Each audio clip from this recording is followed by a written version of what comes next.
Yes, dreams तो हम सभी देखते हैं, बड़े बड़े सपने देखना हमें सबकी आदत होती है।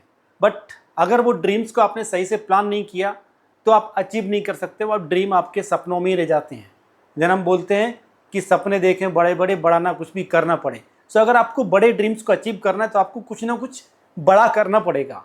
सो बड़ा करने की स्टार्ट होते हैं छोटे छोटे स्टेप्स से। सो आज इस पर्टिकुलर वीडियो में मैं आपको कुछ ऐसे स्टेप्स बताने वाला हूं कि अगर आप अपनी लाइफ में फाइनेंशियल सक्सेस चाहते हैं तो आप छोटे छोटे स्टेप्स लेके कैसे अपने आप को फाइनेंशियली इंडिपेंडेंट बना पाओगे और अपनी लाइफ में डिजायर्ड फाइनेंशियल सक्सेस अट्रैक्ट कर पाओगे।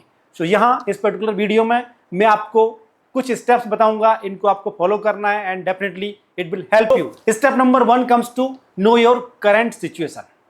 आपको पता होना चाहिए कि आपके पास इनकम कितनी है, आपको ये पता होना चाहिए आपके पास लोन कितने हैं, आपको असेट्स कितने हैं, आपकी लायबिलिटीज कितनी है और कितना इन्वेस्टमेंट आपका हर महीने जा रहा है। बट अनफॉर्चुनेटली हम ये पहला स्टेप को फॉलो नहीं करते क्योंकि हम इग्नोरेंट हैं हमारे मनी के बारे में। सो आपको अपने पैसे के बारे में अवेयरनेस रखनी है, आपको पता करना है। सो उसके लिए आप सिंपल एक्सेल शीट को फॉलो कर सकते हैं, उसका लिंक मैं आपको डिस्क्रिप्शन में दे दूंगा, उसको यूज कर सकते हैं। Now it comes to step number 2, define your goals. जो आपने सपने देखे हैं उन सपनों को पेपर पर लाइए, उनको गोल फॉर्मेट में लाइए कि आपको कौन सा गोल अचीव करना है, क्या आपको चाहिए अपनी लाइफ में, उसके लिए कितना अमाउंट चाहिए, कितना पैसा आपको चाहिए और वो कब अचीव करना है आपका ड्रीम। उसके लिए आपको स्मार्ट फ्रेमवर्क अचीव करना है, दैट इज स्पेसिफिक। आपका गोल जो है स्पेसिफिक होना चाहिए, देन मेजरेबल होना चाहिए, कितनी अमाउंट चाहिए, देन अचीवेबल होना चाहिए। ऐसा नहीं कि मेरी इनकम 1 लाख रुपए महीना है और मैं बात करता हूं कि मुझे प्राइवेट जेट चाहिए, तो वो नहीं हो पाएगा करंट सिचुएशन में। डेफिनेटली आगे आप उसको अचीव कर पाएंगे अगर आपकी इनकम बढ़ती है और आप अपने ग्रो कर पाते हैं, देन ओके। बट आपको अचीवेबल गोल्स करने हैं, then it should be realistic.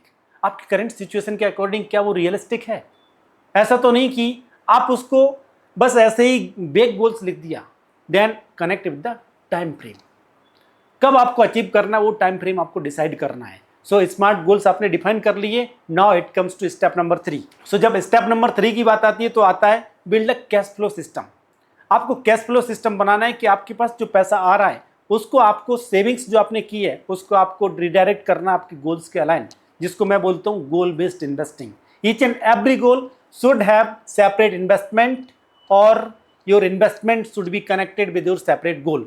अगर आपने इस तरह से किया देन डेफिनेटली आप सभी गोल्स जो आपने सोचे हैं और प्लान किए हैं उनको अचीव कर पाओगे। So step number 3, align the cash flow और build the cash flow system. Now it comes to step number 4, that is most important part, protect yourself. So protection करने के लिए आपको अपना फाइनेंशियल सेफ्टी नेट क्रिएट करना है। So financial safety net कैसे create होगा, यहाँ आपको 3 चीजें याद रखनी है। Number 1 SIP for your emergency fund creation. आपके पास मिनिमम 6 मंथ के आपके एक्सपेंसेस के इक्विवेलेंट सरप्लस अमाउंट होने चाहिए in the liquid form. Now it comes to HIP, health insurance plan. Each and every member of your family should be covered with enough health insurance plan. आपको सिर्फ और सिर्फ आपके employer के health insurance पर dependent नहीं रहना है, आपको मिनिमम 10 लाख रुपीज का each and every family members का सेपरेट कवर लेना है। Now it comes to TIP, so term insurance plan. You and your earning member of your family should be covered enough with minimum 10 times of your annual income as a term insurance. Never mix your insurance with investment. हम क्या करते हैं, LIC की policy या फिर कोई दूसरी ऐसी पॉलिसीज ले लेते हैं जहां हमें बताया जाता है कि आपको इन्वेस्टमेंट इतना करोगे तो आपको 2 लाख 3 लाख रुपए का कवर मिल जाएगा एंड आपको कुछ मैच्योरिटी पे बेनिफिट्स मिलेंगे। So these plans are not going to help you to give the right financial safety. So अगर आपको फाइनेंशियल सेफ्टी चाहिए तो आपको सेपरेट टर्म इंश्योरेंस लेना है और आपका इन्वेस्टमेंट सेपरेट होना चाहिए। Now it comes to next step, review quarterly for improvement. जो भी आपने सिस्टम क्रिएट किया, आपने गोल्स को अलाइन, इन्वेस्टमेंट स्टार्ट किया, आपको उसके अकॉर्डिंग रिव्यू करना है। हम रिव्यू नहीं करेंगे तो हमें पता ही नहीं चलेगा, हमारे सिस्टम में फिर से लीकेज कहीं से आ गया, कोई प्रॉब्लम हो गई। सो आप जब रिव्यू करते हैं उसके अकॉर्डिंग आप डिसाइड करते हैं कहाँ आपको चेंज करना है। हो सकता है कोई फंड आपने सिलेक्ट किया हो जो कि अच्छा परफॉर्म नहीं कर रहा है, तो आपको हो सकता है उसको डिसकंटिन्यू करके किसी और दूसरे फंड में इन्वेस्टमेंट करना पड़े, किसी और एसेट क्लास को सिलेक्ट करना पड़े, ताकि आप जो डिजायर्ड रिटर्न है to achieve your financial goal उसको अचीव कर पाएँ। अदरवाइज आप इग्नोरेंट रहेंगे तो आपकी लाइफ में जो ड्रीम्स हैं वो एज इट इज रह जाएंगे, आप अपने ड्रीम्स को अचीव नहीं कर पाएंगे।